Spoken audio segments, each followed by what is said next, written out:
Oftentimes I like to revisit the books that I consider were steps on the way to my own awakening and ultimate liberation. And one of those books is the Yoga Sutras of Patanjali. I started reading this book maybe back in 2014, 15. You can see it's underlined and written in the margins, and I really go through my books and meditate on the poignant parts that really hit me. And I wanted to share one of the passages. I'm rereading it, as you can see. I just started, but one of the passages I wanted to read to you was this.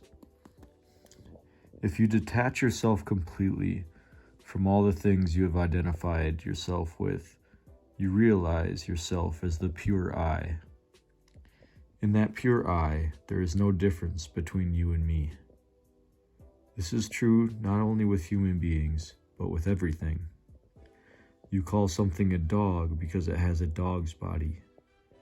The spirit in a dog and a human is the same.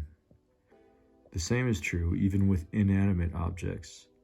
There is the same spirit in a stone or a wall.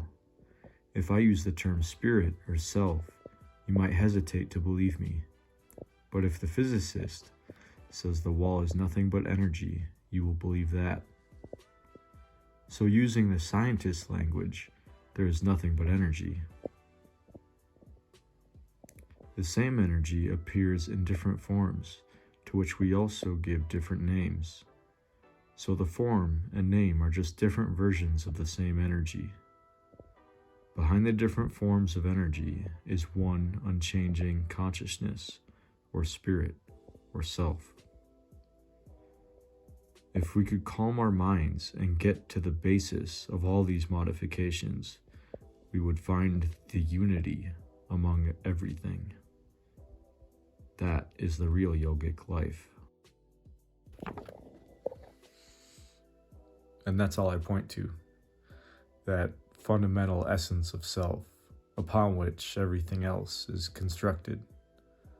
Whether the construction is that of a rock, a wall, a dog, or a human being. You, who you are, sitting right now. All of that is based off of one singular, unified essence. You call it spirit. You call it self. You call it energy. But energy, although it's scientifically accurate language, it leaves out a critical aspect of that singular unified essence. And that is aliveness. Spirit kind of conveys aliveness, but it also conveys a lot of religious connotations, which I don't necessarily think are helpful. The boundary between you and everything else is illusory.